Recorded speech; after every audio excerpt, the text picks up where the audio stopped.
Blīvums nav tikai skaitlis. Tas ir stāsts par to, cik daudz realitātes var ietilpt vienā vietā, pirms pati vieta pārstāja eksistēt.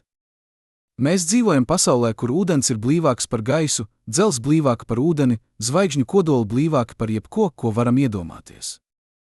Bet eksistē robeža 10 pakāpē 96 kg uz kubikmetru, kur blīvums pārstāja būt īpašību un kļūst par sprādzienu pret realitātes audumu. Pie šī blīvuma teikarota vielas sver vairāk nekā visa novērojamā visuma masa. Atomi sabrūk. Kvarki izzūd. Pats telpa laiks saplīst kā pārāk saspiestas papīra loksnes. Kas notiek, kad matērija sasniedz šo punktu? Vai tā kļūst par neko? Vai par kaut ko, kam nav vārda? Vai gravitācija patiešām uzvar visas pārējās dabas spēkus uz visiem laikiem? Un ja jā, kāpēc visums ļauj šādai robežai eksistēt? Mēs saucam to par Planka blīvumu. Tas nav tikai teorētisks skaitlis fiziķu piezīmju grāmatās. Tas ir punkts, kur visi mūsu likumi, kvantummehānika, relativitāte, termodinamika vienlaikus klusē. Kur matemātika sāk dot bezgalību par atbildi. Kur pati jēdziena, viela, nozīme izšķīst. Bet, lai saprastu, kāpēc šis blīvums ir tik īpašs, mums vispirms jāsaprot, kas ir blīvums patiesībā. Ne kā skaitlis mācību grāmatā, bet kā fundamentāla realitātes īpašība. Katru reizi, kad jūs ieelpojat, jūsu plaušas piepildās ar gaisa molekulām, aptuveni 200 kvadriljoni to katrā elpā. Tās triecas viena otrai sienām jūsu šūnām. Bet starp tām ir milzīga tukšuma telpa. Ja molekula būtu cilvēka izmērā, attālums līdz nākamajai būtu kā no Rīgas līdz Londonai. Gaiss ir gandrīz tukšs. Ūdens ir blīvāks, molekulas tur ir tik tuvu, ka tās nepārtraukti pieskaras, slīd viena pāri otrai kā dejotāja pārpildītā zālē. Dzelzs ir vēl blīvāka, atomi sakārtoti precīzā kristāliskā režģī, kur katrs ir iesprostots starp kaimiņiem tik cieši, ka vibrē vietā. Bet pat dzelzī, pat visbīvākajā metālā uz Zemes, lielākā daļa tilpuma joprojām ir tukšums. Atoma kodols aizņem tikai 1 triljonīto daļu no atoma tilpuma. Pārējais ir elektronu mākonis, ne viela, bet varbūtība, kur elektroni varētu būt. Ja atoma kodolu palielinātu līdz futbola bumbas izmēram, tuvākais elektrons atrastos 10 km attālumā. Tātad blīvums ir stāsts par to, cik daudz tukšumu mēs varam izspiest ārā. Cik tuvu mēs varam piespiest matērijas pamatelementus, pirms kaut kas lūst. Zvaigznēs šis process notiek dabiski. Gravitācija spiež. Matērija pretojas. Miljardiem gadu šī cīņa ir līdzsvarā, kodolsintēzes spiediens no centra atbalsta zvaigzni pret tās pašas gravitācijas sabrukumu. Bet, kad kurināmais beidzas, gravitācija uzvar. Zvaigzne sabrūk. Atomi tiek saspiesti tik cieši, ka elektroni tiek iespriesti atomu kodolos, apvienojoties ar protoniem un veidojot neitronus. Rodas neitronu zvaigzne, objekts, kur teikarota vielas sver 100 miljoni tonu. Blīvums, kas pārsniedz visu, ko varam radīt uz Zemes. Bet pat tas nav robeža. Ja zvaigzne ir pietiekami masīva, sabrukums turpinās. Neitroni tiek saspiesti tik cieši, ka paši sāk deformēties. Kvarki, elementārdaļiņas, no kurām sastāv neitroni, tiek atdalīti. Veidojas kvarku matērija, blīvums, kas pārsniedz neitronu zvaigzni 100-kārt, 1000-kārt. Un tad, ja masa ir pietiekama, pat kvarki vairs nespēj pretoties. Tieši šeit, šajā punktā, mēs sasniedzam Planka blīvumu. 10 pakāpē 96 kg uz kubikmetru. Skaitlis tik milzīgs, ka to gandrīz nav iespējams iedomāties. Bet mēģināsim. Iedomājieties, ka paņemat visu visumu, visas galaktikas, visas zvaigznes, visas planētas, visu tumšo matēriju, visu, kas eksistē 100 miljardiem gaismas gadu radiusā. Tagad saspiežat to visu līdz teikarotas izmēram. Tas joprojām nebūtu pietiekami blīvs. Jums būtu jāpaņem vairāki visumi, varbūt 10, varbūt 100, un jāsaspiež tie visi vienā teikarotē. Tikai tad jūs sāktu tuvoties Planka blīvumam. Pie šāda blīvuma notiek kaut kas fundamentāli savādāks nekā vienkārši, ļoti saspiesta viela. Pati telpas un laika struktūra sāk izjukt. Planka garums, mazākais attālums, kam fizikā ir jēga, ir aptuveni 10 pakāpē -35 metri. Pie Planka blīvuma matērija ir saspiesta tik cieši, ka attālumi starp daļiņām kļūst mazāki par Planka garumu. Bet kas notiek, kad attālums kļūst mazāks par mazāko iespējamo attālumu? Atbilde ir, mēs nezinām. Mūsu fizika vienkārši pārstāja darboties. Kvantummehānika apraksta, kā daļiņas uzvedas mazos mērogos. Vispārīgā relativitāte apraksta, kā gravitācija izliec telpu laiku lielos mērogos.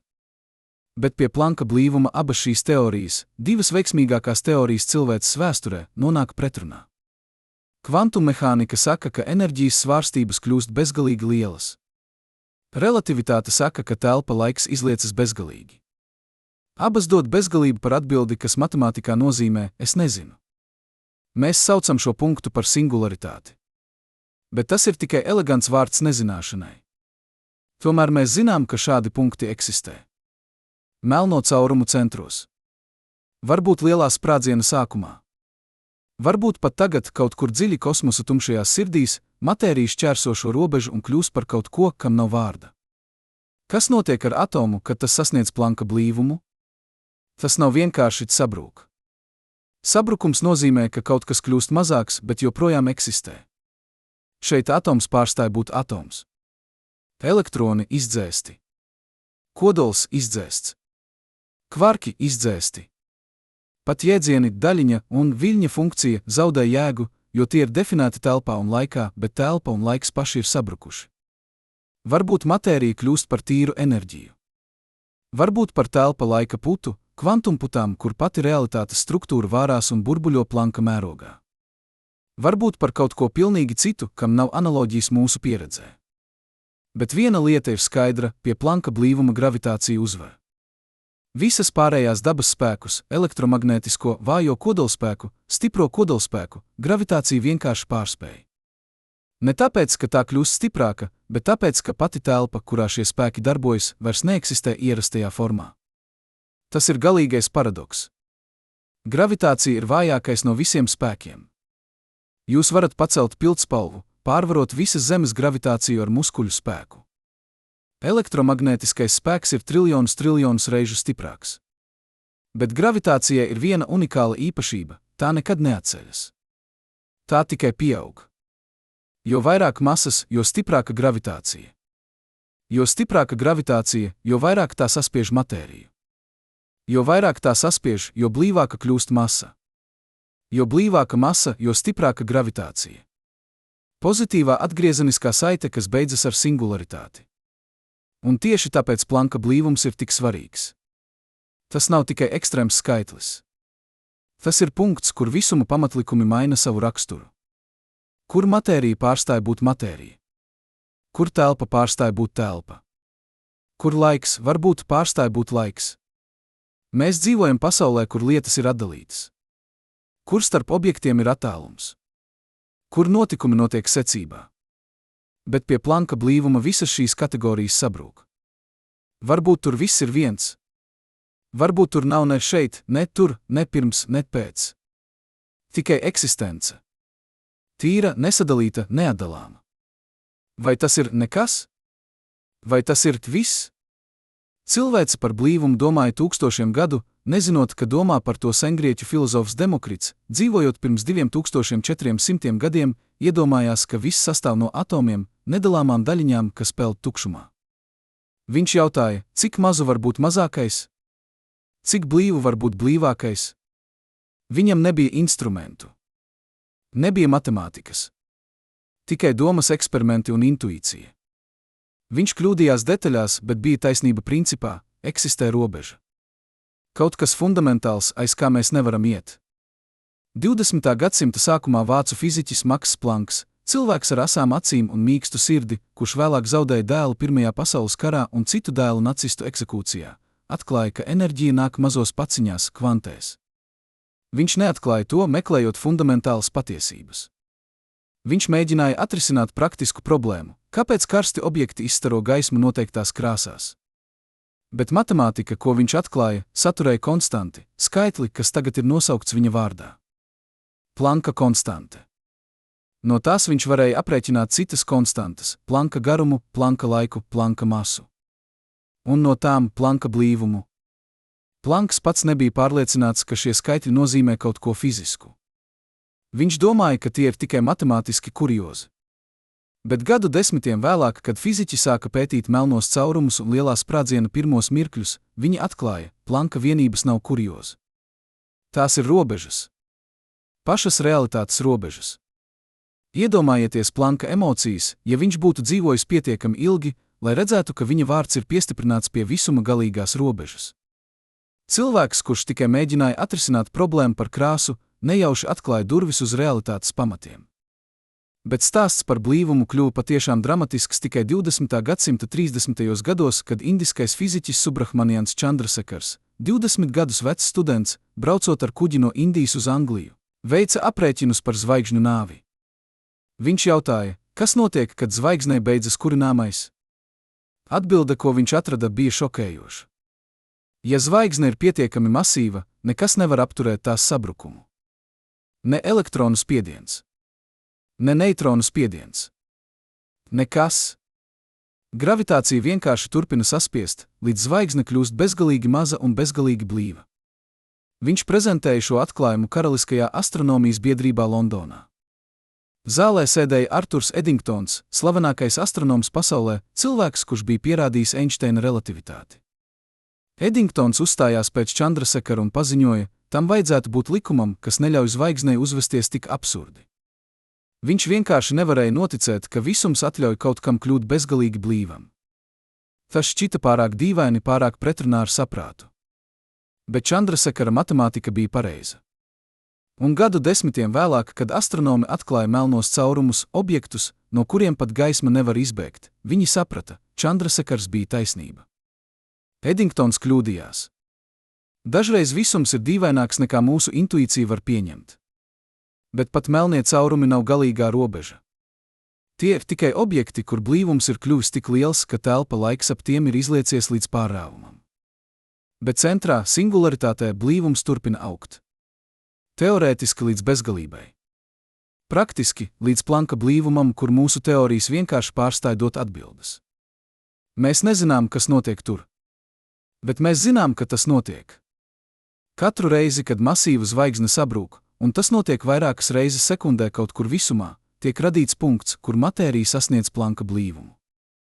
Katru reizi tiek radīts punkts, kur mūsu fizika beidzas. Katru reizi visums rada kaut ko, ko mēs nevaram saprast. Vai tas ir kļūda visuma dizainā? Vai tas ir iezīme? Vai singularitātes ir vietas, kur visums salūst, vai vietas, kur tas pārveidojas par kaut ko citu? Daži fiziķi domā, ka singularitātes patiesībā neeksistē. Ka tieši pirms Planka blīvuma sasniegšanas kaut kas notiek, kvantu gravitācijas efekti, ko mēs vēl nesaprotam, kas aptur sabrukumu. Ka matērija nekad patiešām nekļūst bezgalīgi blīva, bet tā vietā atlec vai pārveidojas par kaut ko citu. Citi domā, ka singularitātes ir reālas, bet tās nav punkti. Tās ir portāli. Vietas, kur mūsu visums savienojas ar kaut ko citu, citu visumu, citu dimensiju, citu realitātes veidu. Vēl citi domā, ka singularitātes ir vienkārši vietas, kur mūsu apraksts par realitāti ir nepilnīgs. Ka mums vajag jaunu teoriju, kvantu gravitācijas teoriju, kas apvieno kvantu mehāniku un relativitāti. Un ka šī teorija, kad mēs to atradīsim, pastāstīs mums, kas patiešām notiek pie Planka blīvuma. Bet līdz tam brīdim mēs varam tikai spekulēt. Lai saprastu, kāpēc Planka blīvums ir tik īpašs, mums jāsaprot, kas notiek ar matēriju, kad tā tiek saspiesta. Ne tikai tā kļūst mazāka, bet kas patiešām notiek ar atomiem, ar daļiņām, ar pašu telpas struktūru. Sāksim ar kaut ko pazīstamu – ūdeni. Kad jūs saspiežat ūdeni, piemēram, niršanas dziļumos, molekulas tiek piespiestas tuvāk kopā. Bet tās joprojām ir molekulas. Tās joprojām sastāv no diviem ūdeņraža atomiem un viena skābekļa atoma. Struktūra nemainās, tikai attālums samazinās. Tagad iedomājieties, ka turpināt saspiest. Pie pietiekama spiediena, aptuveni 1 miljons atmosfēru, ūdens pārvēršas ledū. Ne tāpēc, ka tas atdziest, bet tāpēc, ka molekulas tiek piespiestas sakārtoties kristāliskā struktūrā. Tas ir dīvaini, pietiekami karstu un pietiekami saspiežot, ūdens sasalst. Bet tas joprojām ir ūdens. Molekulas joprojām ir veselas. Turpiniet saspiest. Pie aptuveni 10 miljoniem atmosfēru atomi sāk deformēties. Elektronu mākoņi, tie difūzie reģioni ap kodolu, sāk pārklāties. Elektroni vairs nepieder atsevišķiem atomiem, tie kļūst kolektīvi klejojot starp daudziem kodoliem.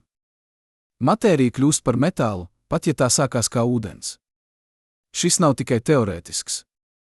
Tas notiek Jupitera un Saturna dziļumos, kur ūdeņradis, vienkāršākais elements, tiek saspiests tik cieši, ka kļūst par metālu.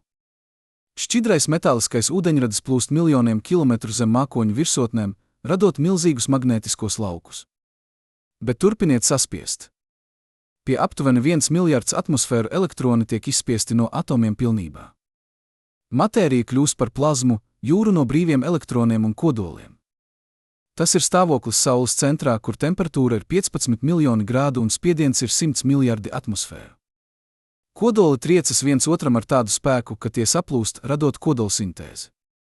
Bet pat tur atomi, vai drīzāk kodoli, joprojām eksistē kā atsevišķas vienības. Tie triecas, saplūst, bet saglabā savu identitāti. Tagad lēciet uz priekšu. Neitronu zvaigznē, objektā, kas ir sabrucis pēc supernovas sprādziena, spiediens ir aptuveni 10 pakāpē 34 atmosfēru. Pie šāda spiediena pat kodoli nevar saglabāt savu formu. Protoni un elektroni tiek saspiesti kopā, veidojot neitronus. Visa zvaigzne kļūst par vienu gigantisko atomkodolu, tikai bez protoniem, tikai neitroni, saspiesti tik cieši, ka tie pieskaras viens otram.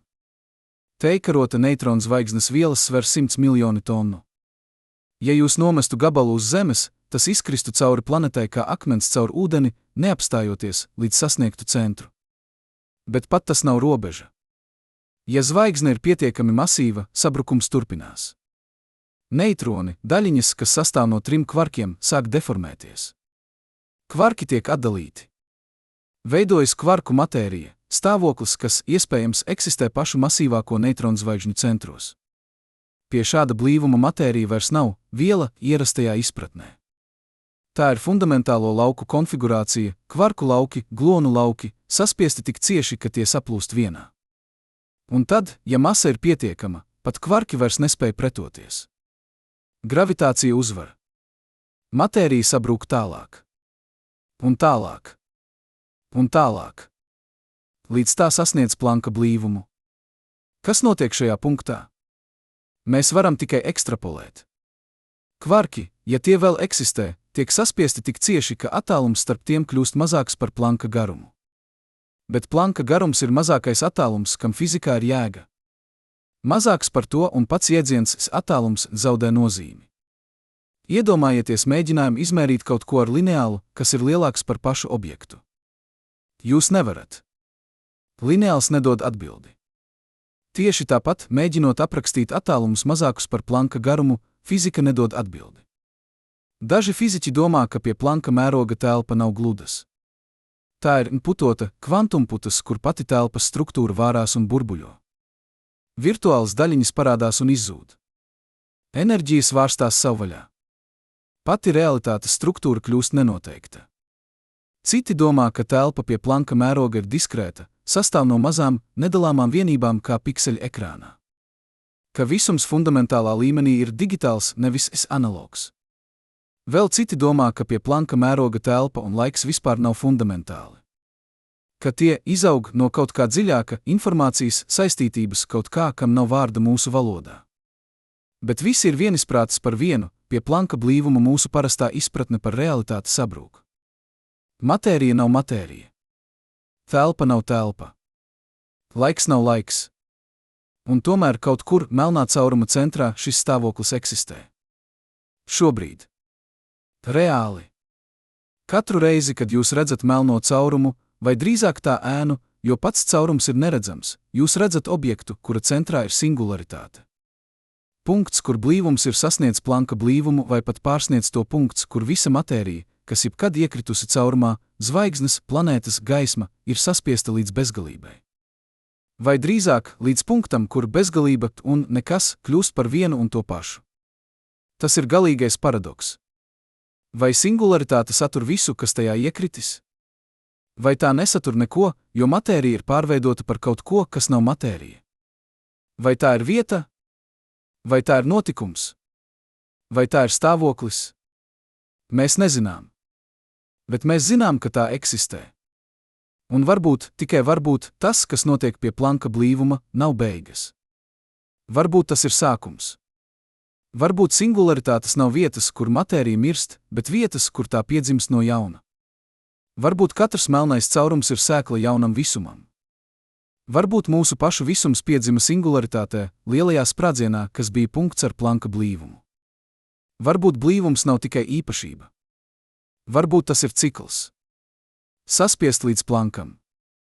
Pārveidoties. Eksplodēt jaunā visumā. Un sākt no jauna. Bet tas ir stāsts nākamajai nodaļai. Bet, lai patiešām saprastu, kas notiek pie Planka blīvuma, nepietiek tikai zināt, ka matērija sabrūk. Mums jāsaprot mehānisms, soli pa solim, spēks pēc spēka, līmenis pēc līmeņa.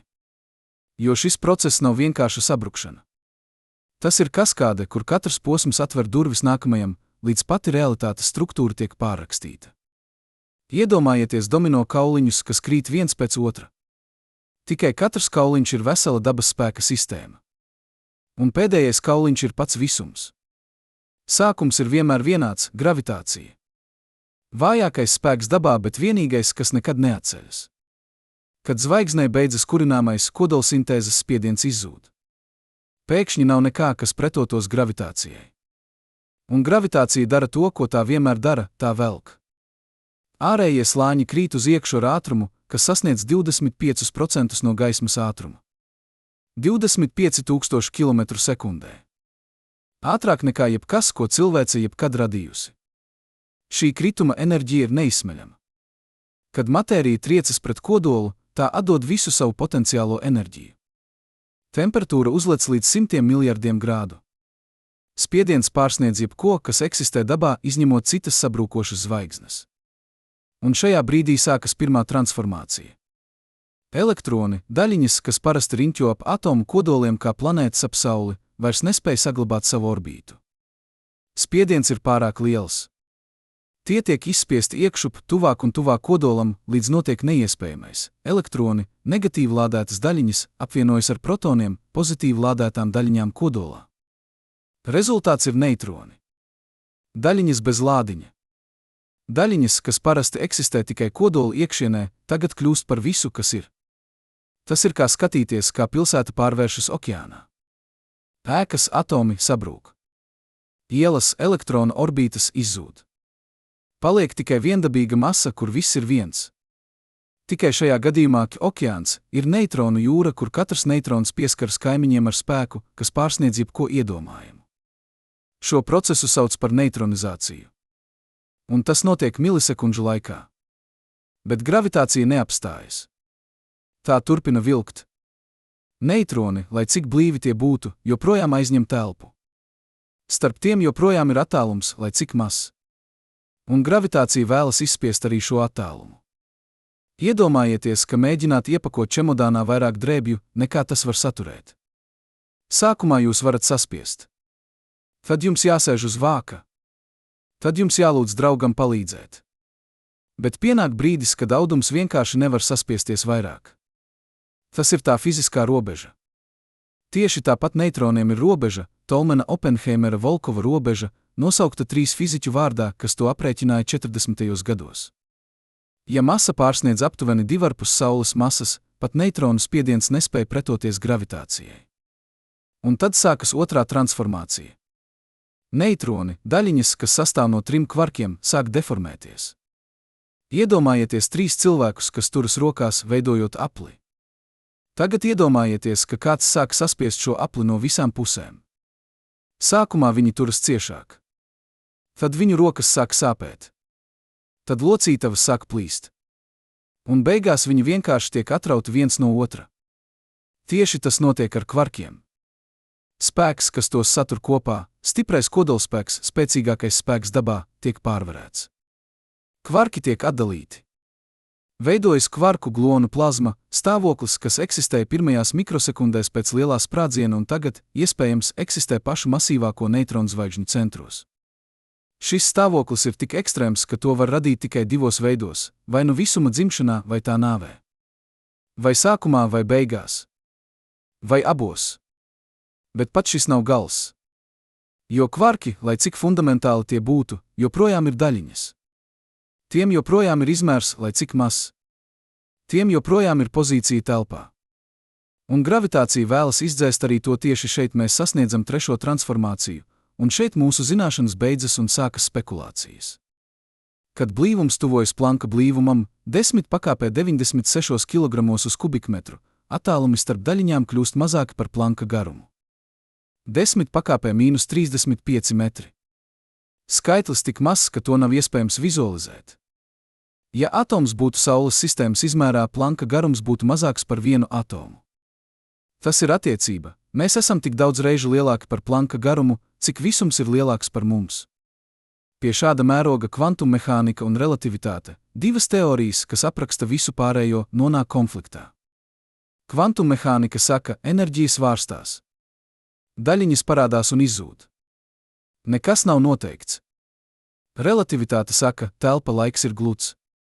Gravitācija ir tā izliekums. Viss ir determinēts. Abas nevar būt patiesas vienlaikus pie Planka mēroga. Tas ir kā mēģināt aprakstīt viļņus okeānā ar divām dažādām valodām, viena apraksta ūdeni kā šķidrumu, otra kā atsevišķas molekulas. Lielā mērogā abas darbojas. Bet ja pietuvināties pietiekami tuvu, līdz atsevišķām molekulām, viena valoda sāk runāt muļķības. Tieši tas notiek pie Planka blīvuma. Mūsu valodas matemātiskās teorijas sāk dot bezgalību par atbildi. Un bezgalība fizikā vienmēr nozīmē, es nezinu. Bet mēs varam minēt. Mēs varam ekstrapolēt. Mēs varam izmantot daļējas teorijas, cilpu kvantu gravitāciju, stīgu teoriju, citas, lai ieskatītos aiz priekškara. Viena iespēja – telpa pie Planka mēroga nav gluds kontinuums. Tā ir tīkls, diskrēta struktūra, kas sastāv no mazām cilpām, mezgliem, savienojumiem. Iedomājieties audumu. No tālienes tas izskatās gluds. Bet pietuvināties pietiekami tuvu, un jūs redzat atsevišķas šķiedras, atsevišķus mezglus. Tieši tāpat telpa, no tālienes gluds kontinuums, pie Planka mēroga varētu būt austs no kaut kā fundamentālāk. Šo ideju sauc par cilpu kvantu gravitāciju. Un ja tā ir patiesa, tad pie Planka blīvuma matērija nesabrūk līdz punktam. Tā sabrūk līdz mazākajam iespējamajam tilpumam, Planka tilpumam. Un tad apstājas. Vai atlec? Vai pārveidojas? Cita iespēja – daļiņas pie Planka mēroga nav punkti. Tās ir stīgas, bezgalīgi plānas, vibrējošas enerģijas līnijas. Dažādas vibrācijas rada dažādas daļiņas, elektrons ir viena vibrācija, kvarks ir cita, fotons ir trešā. Tas ir kā mūzikas instruments, viena un tā pati stīga var radīt dažādas notas atkarībā no tā, kā tā vibrē. Šo ideju sauc par stīgu teoriju. Un ja tā ir patiesa, tad pie Planka blīvuma stīgas tiek saspiesti tik cieši, ka tās sāk vibrēt jaunos veidos. Varbūt radot jaunas daļiņas. Varbūt radot jaunas dimensijas. Varbūt radot jaunu visumu. Trešā iespēja, visradikālākā, telpa un laiks pie Planka mēroga vispār nav fundamentāli. Tie izaug no kaut kā dziļāka. Informācijas. Saistītības. Kvantu sapinājuma. Iedomājieties, ka jūsu dators parāda attēlu. Attēls izskatās gluds, nepārtraukts. Bet patiesībā tas sastāv no pikseļiem, diskrētām vienībām. Un pikseļi sastāv no baitiem, informācijas vienībām. Attēls nav fundamentāls. Fundamentāla ir informācija. Tieši tāpat var būt telpa un laiks nav fundamentāli. Varbūt tie ir attēls, ko rada dziļāka informācijas struktūra. Un pie Planka blīvuma mēs sasniedzam pikseļus, mazākās vienības, no kurām realitāte ir renderēta. Šo ideju sauc par holografisko principu. Un tā ir tik dīvaina, tik pretrunā ar ikdienas pieredzi, ka pat fiziķi, kas to izstrādāja, sākumā neticēja. Bet matemātika darbojas. Un eksperimenti ar melnajiem caurumiem ar visuma fona starojumu lēnām sāk to atbalstīt. Bet neatkarīgi no tā, kura teorija ir pareiza, ja kāda ir, viena lieta ir skaidra, pie Planka blīvuma notiek kaut kas fundamentāls. Matērija pārstāj būt matērija ierastajā izpratnē. Tā kļūst par kaut ko citu. Enerģiju, informāciju, telpas laika putu. Kaut ko, kam nav vārda. Un gravitācija, vājākais spēks, kas kļuva par spēcīgāko, ir tā, kas to rada. Tas ir galīgais apvērsums. Visa mūsu dzīve mēs redzam gravitāciju kā fonu. Kaut ko, kas vienkārši ir. Kas tur mūs pie Zemes? Kas liek lietām krist? Bet pie Planka blīvuma gravitācija kļūst par galveno spēlētāju. Par radītāju. Par iznīcinātāju. Par transformētāju. Tā ir kā skatīties, kā kluss, pieticīgs cilvēks pēkšņi kļūst par karali. Gravitācija, spēks, kas ikdienā ir gandrīz neredzams, pie Planka blīvuma kļūst par vienīgo spēku, kas ir svarīgs. Visi pārējie – elektromagnētisms, vājais kodolspēks, stiprais kodolspēks – vienkārši izzūd aprīti telpas laika pašā kolapsā. Un tas notiek šobrīd. Kaut kur melnā cauruma centrā. Varbūt tuvākajā strēlnieka zvaigznesbilde 26,000 gaismas gadu attālumā. Varbūt tālākajā kādā galaktikā pie visuma malas. Bet tas notiek. Katru sekundi kaut kur matērija šķērso Planka robežu. Katru sekundi kaut kur realitāte tiek pārrakstīta. Katru sekundi kaut kur visums rada kaut ko, ko mēs nevaram saprast. Vai tas ir process? Vai tas ir vieta? Vai tas ir stāvoklis? Varbūt visi trīs. Varbūt neviens. Bet Planka blīvums neietekmē tikai to, kas notiek singularitātē. Tas ietekmē visu ap to. Jo pie tik ekstrēma blīvuma gravitācija kļūst tik spēcīga, ka tā izliec telpu laiku līdz pārrāvumam. Un šis izliekums rada efektus, kas ir tikpat dīvaini kā pati singularitāte. Sāksim ar gaismu. Gaisma – ātrākā lieta visumā, kas ceļo ar 299,792 km/sekundē, parasti ceļo pa taisnām līnijām. Bet tikai tad, ja telpa laiks ir plakans. Ja telpa laiks ir izliekts, kā tas ir ap masīvu objektu, gaisma seko izliekumam. Tā liecas. Tā griežas. Tā pat var tikt iesprostota. Iedomājieties, ka staigājat pa līdzenu ceļu. Jūs ejat taisni uz priekšu. Bet tagad iedomājieties, ka ceļš sāk liekties. Sākumā tikai nedaudz. Jūs joprojām ejat taisni no jūsu perspektīvas, jūs vienkārši sekojat ceļam. Bet no augšas kāds redzētu, ka jūs griežaties. Tieši tāpat gaisma domā, ka tā ceļo taisni, bet telpa laika izliekums liek tai griezties. Ap parastu zvaigzni, piemēram Sauli, šis izliekums ir mazs. Gaisma liecas tikai nedaudz. Arturs Eddingtons to izmērīja 1919. gadā Saules aptumsuma laikā, pierādot Einsteina teoriju. Zvaigžņu gaisma, kas gāja garām Saulei, tika novirzīta par mazāku nekā 1 sekundes loka, leņķis tik mazs, ka to var izmērīt tikai ar precīziem instrumentiem. Bet ap neitronu zvaigzni izliekums ir daudz lielāks. Gaisma tiek novirzīta par grādiem. Ja jūs stāvētu uz neitronu zvaigznes virsmas, kas, protams, jūs nogalinātu acu mirklī, jūs varētu redzēt apkārt līknes. Horizonts nebūtu taisna līnija, bet loks. Jūs varētu redzēt savu muguru, jo gaisma no jums ceļotu apkārt zvaigznei un atgrieztos. Tas ir kā skatīties pasaulē caur izliektu spoguļu labirintu. Viss ir deformēts. Viss ir izliekts. Augša un apakša zaudē nozīmi. Bet ap melno caurumu, objektu, kura centrā ir Planka blīvums, izliekums kļūst bezgalīgs. Gaisma netiek tikai novirzīta. Tā tiek iesprostota. Notikumu horizontā, robežā, no kuras nekas nevar izbēgt, telpa laiks ir izliekts tik ļoti, ka visas iespējamās trajektorijas ved tikai uz iekšu. Nav iespējams ceļot uz āru. Pat gaismai. Pat informācijai. Iedomājieties ūdenskritumu. Ja peldaties pietiekami tālu no malas, jūs varat peldēt pret straumi un aizbēgt. Bet ja pienākat pārāk tuvu, strauma kļūst tik spēcīga, ka jūs nespējat pretoties. Jūs tiekat aizrauti pāri malai. Tieši tāpat notikumu horizonts ir punkts bez atgriešanās, vieta, kur gravitācija kļūst tik spēcīga, ka pat gaisma nevar izbēgt. Un aiz šī horizonta centrā ir singularitāte. Punkts ar Planka blīvumu. Bet dīvainība neapstājas pie gaismas. Laiks arī tiek ietekmēts. Einsteina relativitāte mums māca, ka laiks nav absolūts. Tas rit dažādos ātrumos atkarībā no tā, cik ātri jūs kustaties un cik spēcīgs ir gravitācijas lauks. Jo ātrāk jūs kustaties, jo lēnāk laiks rit jums.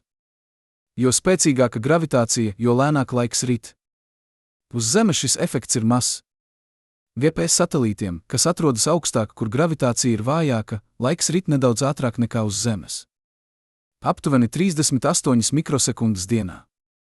Tas ir tik maz, ka ikdienā to nepamanām. Bet GPS sistēmai tas ir jākoriģē, citādi navigācija būtu neprecīza. Tas ir kā divi pulksteņi, viens uz galda, otrs uz plaukta. Tas, kas ir augstāk, iet nedaudz ātrāk. Tikai šajā gadījumā augstāk nozīmē tālāk no gravitācijas avota. Bet ap neitronu zvaigzni laika palēninājums ir ievērojams. Ja jūs stāvētu uz virsmas un skatītos uz draugu, kas atrodas tālu kosmosā, jūs redzētu viņu kustamies ātrāk. Viņa pulkstenis ietu ātrāk. Viņa dzīve ritētu ātrāk. No viņa perspektīvas jūs kustētos lēnāk. Jūsu pulkstenis ietu lēnāk. Jūsu dzīve ritētu lēnāk. Tas nav ilūzija. Tas nav optisks efekts. Laiks patiešām rit dažādos ātrumos. Bet ap melno caurumu, tuvu notikumu horizontam, laika palēninājums kļūst ekstrēms. Ja jūs kristu melnajā caurumā un jūsu draugs skatītos no tālienes, viņš redzētu jūs palēninamies. Jūsu kustības kļūtu lēnākas un lēnākas. Jūs tuvotos horizontam arvien lēnāk. Un tieši pirms šķērsošanas jūs šķistu apstāties pilnībā. Sasalst. Kā kadrs filmā, kas ir nolikts uz pauzes. No jūsu perspektīvas viss būtu normāli. Jūs šķērsotu horizontu parastā ātrumā. Bet jūs redzētu, ka ārējā visums pātrinās. Zvaigznes dzimst un mirst sekundžu laikā. Galaktikas griežas kā riteņi. Viss visums nodzīvo savu dzīvi jūsu acu priekšā. Un tad jūs sasniegtu singularitāti. Punktu ar Planka blīvumu. Un tur laiks beidzas, pārvēršas par telpu. Kļūst par kaut ko citu? Mēs nezinām. Einšteina vienādojumi dod bezgalību. Bet bezgalība nav atbilde. Tā ir jautājuma zīme. Daži fiziķi domā, ka singularitātē laiks un telpa apmainās lomas. Ārpus melnā cauruma jūs varat kustēties telpā, uz priekšu, atpakaļ, pa kreisi, pa labi, bet laiks vienmēr rit uz priekšu. Bet singularitātē varbūt jūs varat kustēties laikā, bet telpa vienmēr rit uz singularitāti. Nākotne kļūst par vietu. Pagātne kļūst par virzienu. Tas ir tik dīvaini, tik pretrunā ar pieredzi, ka pat iedomāties ir grūti. Bet matemātika to pieļauj.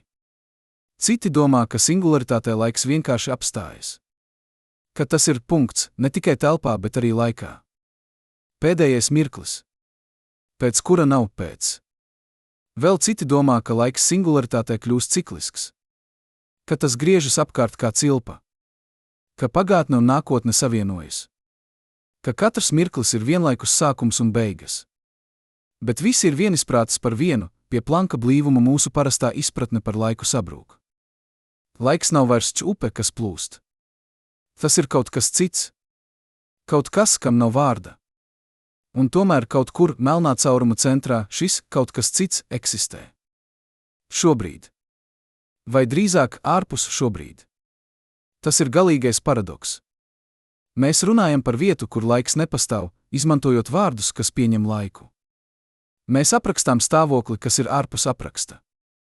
Bet varbūt tieši tas ir mērķis. Varbūt Planka blīvums eksistē, lai atgādinātu mums, ka visums ir dīvaināks, dziļāks, noslēpumaināks nekā mūsu vārdi var aptvert. Ka ir robežas tam, ko mēs varam zināt. Ka ir jautājumi, uz kuriem nav atbilžu, vismaz ne ar mūsu pašreizējo izpratni. Vai tas nozīmē, ka mums jāpadodas? Ka mums jāpārstāj jautāt? Nē, tas nozīmē, ka mums jājautā dziļāk. Jo katru reizi, kad cilvēks ir saskārusies ar robežu, ar kaut ko, ko mēs nevarējām saprast, mēs esam atraduši veidu, kā to pārvarēt.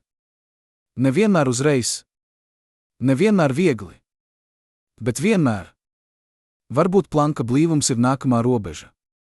Nākamais izaicinājums. Nākamā durvis, kas gaida, lai tiktu atvērtas. Un varbūt, tikai varbūt, aiz tām durvīm ir ne tikai atbildes, bet jauni jautājumi. Dziļāki jautājumi. Jautājumi, ko mēs pat nevaram uzdot, kamēr neesam sapratuši, kas notiek pie Planka blīvuma.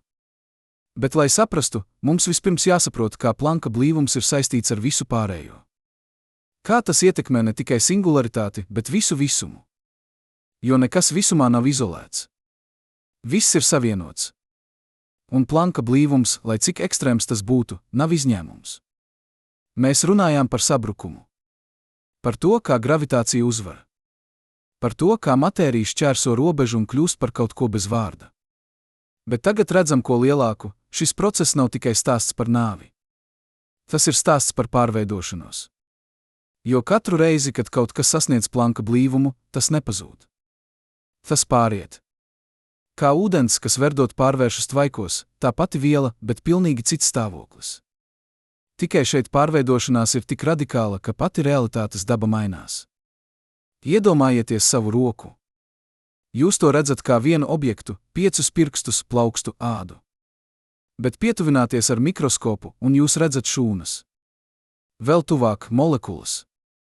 Vēl tuvāk atomus. Katrs līmenis atklāja jaunu pasauli, jaunu organizācijas veidu. Tas, kas šķita vienkārši, izrādās bezgalīgi sarežģīts. Tieši tāpat Planka blīvums nav beigu punkts. Tas ir pārejas punkts, robeža starp divām realitātes formām. Mēs sākām ar atomiem. Tad nonācām pie kvarkiem. Tad pie Planka putas. Bet kas ir aiz tā? Kas ir, kad telpa laiks pats kļūst par vielu, kas pārveidojas? Atbilde var būt informācija. Ne dati datorā, bet fundamentāla visuma īpašība. Katrs kubikcentimetrs telpas satur informāciju par to, kādas daļiņas tur ir, kādi lauki, kāda enerģija. Parasti šī informācija ir izkliedēta, organizēta, pieejama. Bet pie Planka blīvuma informācija tiek saspiesta tik cieši, ka tā sāk miedarboties pati ar sevi. Kā bibliotēka, kur grāmatas ir sakrautas tik blīvi, ka vārdi no vienas lapuses sāk iespiesties citā. Fiziķi to sauc par informācijas paradoksu. Kad matērija iekrīt melnajā caurumā, kur dodas informācija par to. Vai tā tiek iznīcināta? Bet kvantu mehānika saka, ka informācija nevar tikt iznīcināta, tā ir fundamentāls likums. Vai tā paliek singularitātē? Bet kā?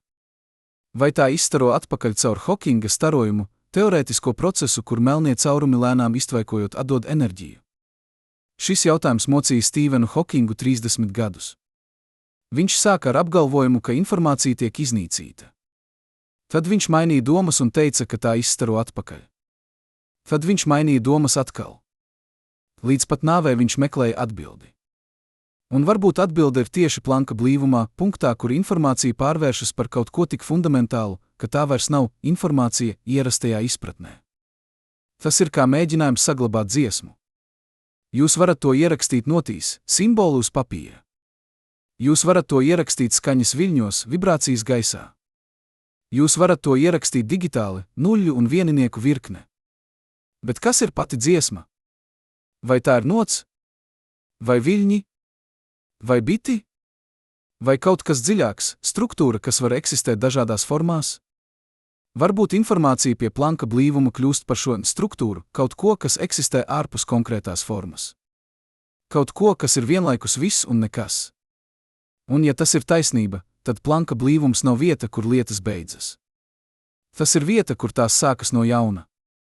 Jo ja informācija tiek saglabāta, ja tā tikai pārveidojas, tad katrs melnais caurums ir ne tikai kapenes, bet arī dzemdības. Ne tikai beigas, bet arī sākums. Daži fiziķi iet vēl tālāk. Viņi ierosina, ka katrs melnais caurums rada jaunu visumu. Ka singularitāte nav punkts, bet portāls, tunelis uz citu telpu laiku. Ka mūsu pašu visums varētu būt melnā cauruma iekšpusē citā lielākā visumā. Ka lielais sprādziens, mirklis, kad viss sākās, bija singularitāte, kas atlēca no Planka blīvuma un izvērsās jaunā realitātē. Šo ideju sauc par kosmisko atlēcienu. Un lai cik traka tā šķiet, matemātika to atbalsta. Cilpu kvantu gravitācijas vienādojumi parāda, ka pie Planka blīvuma gravitācija var kļūt atgrūdoša.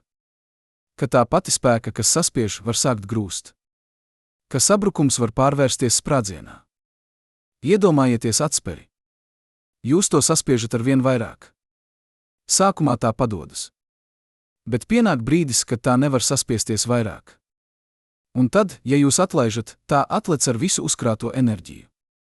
Tieši tāpat matērija, sasniedzot Planka blīvumu, varētu atlēkt, pārvērsties no sabrukuma par paplašināšanos. Ja tas ir taisnība, tad katrs melnais caurums ir sēkla. Katrs ir potenciāls jauns visums. Un mūsu pašu visums, ar visām tā galaktikām, zvaigznēm, planētām, ar mums varētu būt tikai viens no bezgalīgi daudziem, kas piedzima singularitātē. Tas maina visu. Planka blīvums vairs nav tikai ekstrēms stāvoklis. Tas ir radošs stāvoklis. Vieta, kur vecais visums mirst un jauns piedzimst. Vieta, kur beigas un sākums ir viens un tas pats. Un varbūt tieši tāpēc visums atļauj Planka blīvumam eksistēt. Ne kā kļūdu, bet kā iezīmi. Ne kā sabrukumu, bet kā pārveidošanos.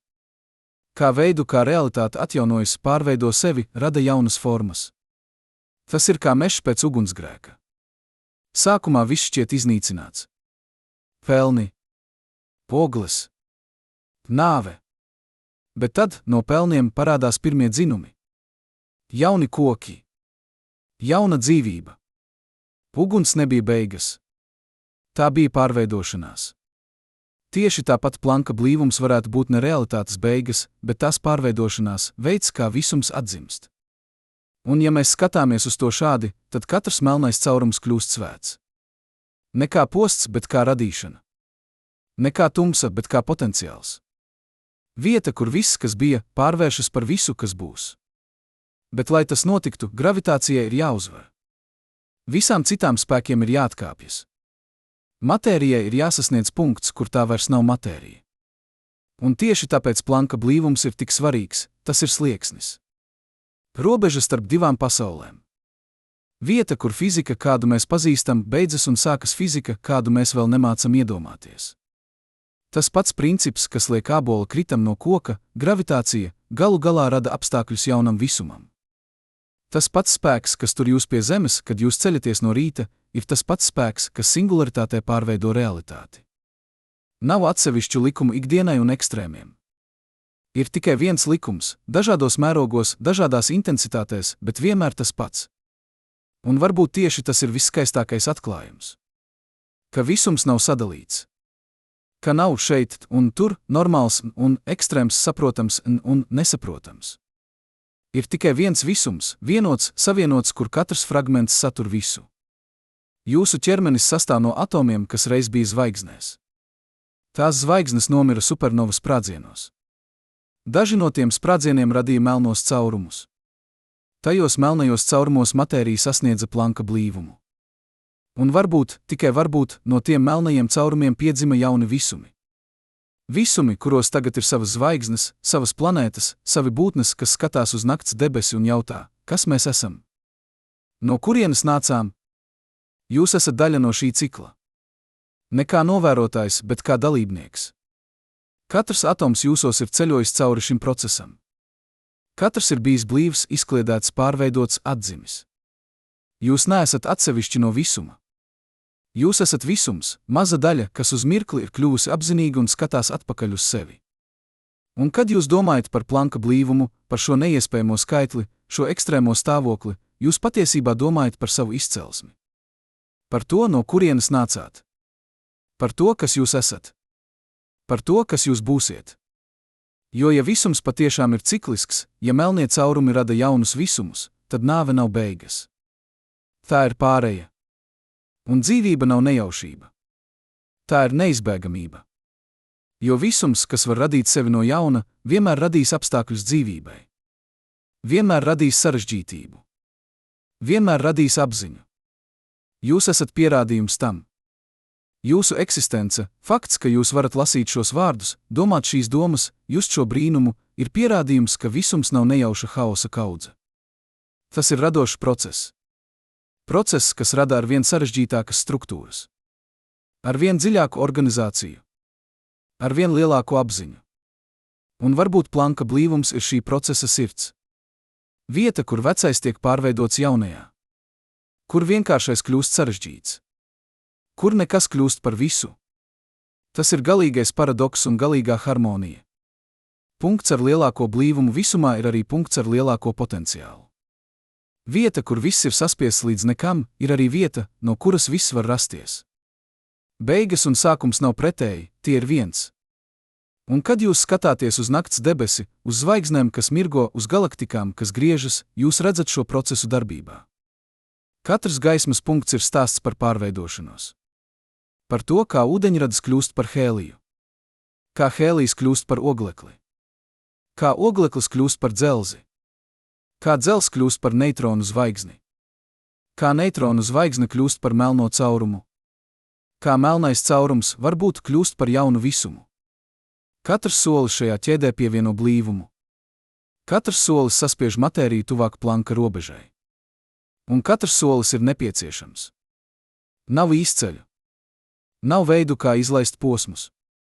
Visumam ir jāiet cauri visam, no vienkāršākā līdz sarežģītākajam, no izkliedētākā līdz blīvākajam, lai radītu jaunas formas. Tieši tāpat kā sēklai ir jāsabrūk, lai kļūtu par koku. Tieši tāpat kā kāpuram ir jāizšķīst kokonā, lai kļūtu par tauriņu. Sabrukums nav pretinieks radīšanai. Tas ir tās priekšnoteikums. Un varbūt tas ir vēstījums, ko Planka blīvums mums sūta. Ka baidīties no sabrukuma ir baidīties no pārveidošanās. Ka pretot. Vai baidīties no sabrukuma nozīmē baidīties no pārveidošanās? Šis jautājums ved mūs atpakaļ uz sākumu, uz to teikaroti, kas sver vairāk nekā visums. Atceraties? Mēs sākām ar skaitli tik lielu, ka to nevar iedomāties. Bet tagad, pēc šī ceļojuma cauri gravitācijai, cauri sabrukumam, cauri pārveidošanai, mēs redzam, ka tas nebija tikai par skaitli. Tas bija par robežu. Par vietu, kur viss, ko mēs zinām, beidzas un sākas kaut kas, ko mēs vēl nemācam nosaukt. Planka blīvums nav tikai fizikāla konstante. Tas ir spogulis, kurā visums skatās uz sevi un redz savu dziļāko dabu. Tas ir punkts, kur matērija kļūst tik blīva, ka tā pārstāj būt matērija. Kur telpa kļūst tik izliekta, ka tā pārstāj būt telpa. Kur laiks kļūst tik palēnināts, ka tas pārstāj būt laiks. Un tomēr kaut kur melnā cauruma sirdī šis stāvoklis eksistē. Ne kā teorija. Ne kā matemātiska abstrakcija. Bet kā realitāte. Katru reizi, kad jūs elpojat, jūsu krūtis paceļas un krītas ar ritmu, kas ir vecāks par jums, vecāks par cilvēci, vecāks par zemi. Tas ir ritms, ko uztur tie paši spēki, kas rada zvaigznes un iznīcina tās. Skābeklis, kas plūst jūsu asinīs, tika radīts zvaigznes kodolā, kas vēlāk sabruka. Ogleklis jūsu kaulos reiz bija daļa no mākoņa, kas griežas ap jaunu sauli. Dzels jūsu asinīs, katrs atoms, tika kalts supernovas sprādziena ugunīs. Jūs neesat tikai novērotājs šim procesam. Jūs esat tā produkts. Jūs esat veids, kā visums piedzīvo sevi. Un tas maina visu. Jo ja mēs esam visuma daļa, ne atsevišķi, ne novērotāji, bet dalībnieki, tad Planka blīvums nav tikai tur kaut kur. Tas ir arī šeit. Jūsos. Katrā atomā, kas reiz ceļoja cauri šim procesam. Katrā daļiņā, kas nes sevī atmiņu par to laiku, kad tā bija daļa no kaut kā bezgalīgi blīva un bezgalīgi vienkārša. Fiziķi runā par visumu kā par slēgtu sistēmu. Enerģija netiek radīta vai iznīcināta, tikai pārveidota. Bet kas ir pārveidošanās dziļākajā līmenī? Tas nav tikai ūdens, kas kļūst par tvaiku. Tas nav tikai koks, kas kļūst par pelnu. Tas ir pati realitātes struktūra, kas pārraksta sevi. Kas sabrūk līdz punktam, kur visi likumi beidzas, un tad, varbūt, atzimst ar jauniem likumiem, jaunām iespējām, jaunām formām. Vai tas nozīmē, ka mūsu visums reiz bija singularitāte? Vai lielais sprādziens, mirklis pirms 13,8 miljardiem gadu, kad viss sākās, bija Planka blīvuma stāvoklis, kas atlēca? Matemātika to pieļauj. Cilpu kvantu gravitācijas vienādojumi parāda, ka sabrukums var pārvērsties paplašināšanās. Ka gravitācija, sasniedzot Planka robežu, var mainīt zīmi no pievilkšanas uz atgrūšanu. Ka tas, kas šķiet beigas, patiesībā ir sākums. Iedomājieties viļņu okeānā. Viļņš ceļas, sasniedz virsotni, un tad šķiet sabrūk. Bet tas, kas izskatās pēc sabrukuma, patiesībā ir pārveidošanās. Ūdens neizūd. Tas vienkārši maina formu. Tas kļūst par jaunu viļņu, jaunu kustību, jaunu enerģijas plūsmu. Tieši tāpat visums, sasniedzot Planka blīvumu, varbūt nesabrūk. Tas pārveidojas. Tas kļūst par kaut ko jaunu. Un ja tas ir taisnība, tad katrs melnais caurums nav tikai kapenes. Tas ir dzemdību nams. Vieta, kur vecs visums beidz savu stāstu un jauns sāk savu. Vieta, kur beigas un sākums nav divi notikumi, bet viens process, nepārtraukts, mūžīgs, radošs. Bet kas tas nozīmē mums? Mums, kas dzīvojam uz mazas planētas, kas riņķo ap vidēju zvaigzni, galaktikas nomalē. Kas tas maina, ka kaut kur miljardiem gaismas gadu attālumā matērija sasniedz blīvumu, ko mēs nevaram iedomāties. Tas maina visu. Jo tas atgādina mums, ka mēs dzīvojam visumā, kas nav statisks. Kas nav pabeigts. Kas joprojām rada sevi. Katru sekundi kaut kur zvaigzne piedzimst. Katru sekundi kaut kur zvaigzne mirst. Katru sekundi kaut kur matērija šķērso robežu starp ir un nav, starp šeit un tur, starp tagad un tad. Un mēs ar savu apziņu, ar savu spēju jautāt, kāpēc, esam veids, kā šis process kļūst apzinīgs par sevi. Mēs esam visums, kas skatās atpakaļ uz savu izcelsmi un jautā, kā es šeit nokļuvu. Kas es esmu? Uz kurieni es eju? Šie jautājumi nav tikai filozofiski. Tie ir eksistenciāli. Jo atbildes, vai drīzāk to meklēšana, maina to, kā mēs dzīvojam. Ja mēs esam tikai nejaušība, tikai putekļi kosmiskajā vējā, tad dzīvē nav nozīmes ārpus tās, ko mēs tai piešķiram. Bet ja mēs esam daļa no procesa, kas rada arvien sarežģītākas struktūras, arvien dziļāku organizāciju, arvien lielāku apziņu, tad mūsu eksistence nav nejaušība. Tā ir neizbēgamība. Visums, kas var radīt zvaigznes, var radīt planētas. Visums, kas var radīt planētas, var radīt dzīvību. Visums, kas var radīt dzīvību, var radīt apziņu. Un apziņa, jūsu apziņa, manējā katra būtne, kas jebkad jautāja, kāpēc, nav kļūda. Tā nav anomālija. Tā ir visuma īpašība, tikpat fundamentāla kā gravitācija vai gaismas ātrums. Planka blīvums mums to atgādina. Jo tas ir punkts, kur visa matērija, visa enerģija, visa informācija kļūst par vienu. Kur robežas starp es un tu, starp šeit un tur, starp tagad un tad izzūd. Kur viss ir savienots tik cieši, ka tas vairs nav lietas, bet viena lieta. Viena realitāte. Viens visums. Un varbūt tieši tāpēc mēs nevaram to saprast. Ne tāpēc, ka mums trūkst matemātikas vai instrumentu, bet tāpēc, ka mūsu apziņa ir veidota, lai redzētu atšķirības. Lai sadalītu pasauli objektos, notikumos, cēloņos un sekām. Bet pie Planka blīvuma nav atšķirību. Ir tikai vienotība.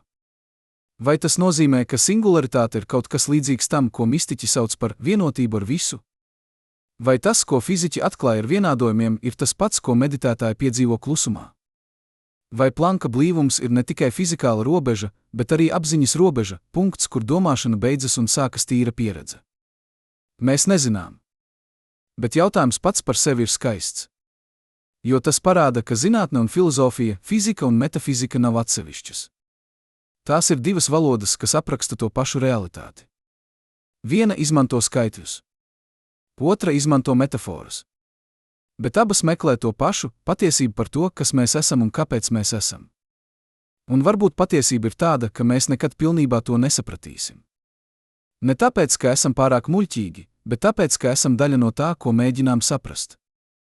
Jūs nevarat redzēt savu seju bez spoguļa. Jūs nevarat pacelt sevi aiz matiem. Tieši tāpat visums, caur mums, varbūt nevar pilnībā saprast sevi. Tas var tikai piedzīvot sevi. Un varbūt tieši tas ir mērķis. Ne saprast, bet piedzīvot. Ne atrisināt, bet piedalīties. Katru reizi, kad jūs skatāties uz nakts debesi un jūtat to īpašo sajūtu, to maisījumu no brīnuma un niecības, no piederības un svešuma, jūs piedzīvojat to pašu paradoksu, kas eksistē pie Planka blīvuma. Jūs esat bezgalīgi mazi salīdzinājumā ar visumu. Un tomēr jūs esat visums, maza daļa, kas uz mirkli ir kļuvusi apzinīga. Šī paradoksa skaistums nav tas, ka to var atrisināt. Tā skaistums ir tas, ka to var just. Ka jūs varat stāvēt zem zvaigznēm un zināt, ne ar prātu, bet ar visu savu būtni, ka jūs esat daļa no kaut kā bezgalīgi lielāka un bezgalīgi noslēpumaināka nekā jebkas, ko vārdi var aptvert. Planka blīvums ir galīgā robeža. Punkts, kur visi mūsu vārdi, visas mūsu teorijas, visas mūsu koncepcijas sabrūk. Bet varbūt tieši aiz šīs robežas, aiz vārdiem, aiz domām, aiz paša jēdziena, zināt, ir kaut kas, ko mēs varam tikai piedzīvot. Kaut kas, kas ir vienlaikus viss un nekas. Kaut kas, kas ir vienlaikus beigas un sākums. Un varbūt, tikai varbūt, katru reizi, kad mēs sasniedzam robežu, kad mēs stāvam pie nezināmā malas un jūtam gan bailīgu, gan aizrautīgu, mēs piedzīvojam to pašu, ko matērija piedzīvo, tuvojoties Planka blīvumam. To brīdi, kad vecais beidzas un jaunais vēl nav sācies. To mirkli, kad viss ir iespējams, jo nekas vēl nav noteikts. Tas ir radošs mirklis. Brīdis, kad dzejnieks skatās uz tukšu lapu. Kad mākslinieks skatās uz tukšu audeklu. Kad zinātnieks skatās uz neatrisinātu vienādojumu. Brīdis pirms pirmā vārda, pirmā triepuma, pirmās atbildes. Brīdis, kas ir pilns ar potenciālu. Un varbūt visums dzīvo šajā brīdī.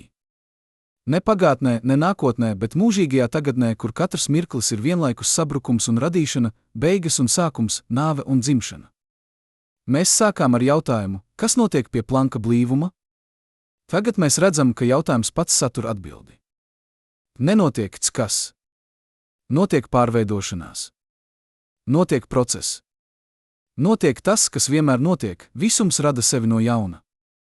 Un mēs, ar savu spēju brīnīties, ar savu spēju jautāt, ar savu spēju mīlēt šo noslēpumu, esam daļa no šīs radīšanas. Ne kā novērotāji, bet kā dalībnieki. Kā visuma veids piedzīvot savu pašu skaistumu. Teikarote, kas sver vairāk nekā visums. Punkts, kur matērija kļūst par neko un par visu vienlaikus. Robeža, kur visi likumi beidzas un sākas kaut kas jauns. Tas nav tikai fizika. Tas ir dzejoļa. Tas ir mīkla. Tas ir aicinājums. Aicinājums dzīvot ar brīnumu. Dzīvot ar jautājumiem. Dzīvot ar apziņu, ka mēs nekad pilnībā nesapratīsim, bet ka pati meklēšana, pats ceļojums no nezināmā uz nezināmo, ir tas, kas mūs padara cilvēciskus. Katru rītu, kad jūs ceļaties un jūtat saules gaismu uz sejas, jūs jūtat to pašu enerģiju, kas reiz dega zvaigznes kodolā. Katru vakaru, kad jūs skatāties uz zvaigznēm, jūs skatāties uz pagātni, gaisma, kas sasniedz jūsu acis, sākās ceļojumi pirms gadiem, gadsimtiem, tūkstošgadiem. Jūs dzīvojat starp pagātni un nākotni, starp zināmo un nezināmo, starp to, kas ir un to, kas varētu būt. Un kaut kur, tālu aiz redzamā, dziļi kosmosa sirdī, matērija turpina savu ceļojumu. Turpina saspiesties. Turpina tuvoties robežai. Turpina šķērsot Planka blīvumu un kļūt par kaut ko, kam nav vārda. Bet varbūt tam nav vajadzīgs vārds. Varbūt dažas lietas ir pārāk dziļas vārdiem. Pārāk skaistas skaidrojumiem. Pārāk svētas analīzei. Varbūt pietiek vienkārši zināt, ka tās eksistē. Ka visums ir dziļāks nekā mēs domājam. Ka realitāte ir dīvaināka nekā mēs varam iedomāties. Ka mēs dzīvojam noslēpumā, ne kā problēmā, kas jāatrisina, bet kā dāvanā, kas jāpiedzīvo. Un katru reizi, kad jūs jūtat šo brīnumu, vai skatoties uz zvaigznēm, vai turot bērnu rokā, vai klausoties mūzikā, vai vienkārši elpojot, jūs pieskārties tam, kas ir aiz vārdiem. Tam, kas ir aiz domām. Tam, kas ir aiz paša jēdziena saprast. Jūs pieskārties Planka blīvumam. Ne kā fizikālai konstante, bet kā metaforai. Kā atgādinājumam, ka ir robežas. Ka ir noslēpumi. Ka ir lietas, kas vienmēr būs lielākas par mūsu spēju tās aptvert. Un varbūt tieši tas mūs padara dzīvus. Ne zināšanas, bet meklēšana. Ne atbildes, bet jautājumi. Ne saprašana, bet brīnums. Teikarote, kas sver vairāk nekā visums, nav tikai doma eksperiments. Tā ir atgādinājums, ka visums ir pilns ar paradoksiem, ar noslēpumiem, ar lietām, kas pārsniedz mūsu iedomu. Un ka mēs, ar visu savu mazo dzīvi, ar visām savām lielām domām, esam daļa no šī paradoksa. Esam noslēpums, kas meklē sevi. Esam jautājums, kas meklē atbildi. Esam visums, kas meklē sevi.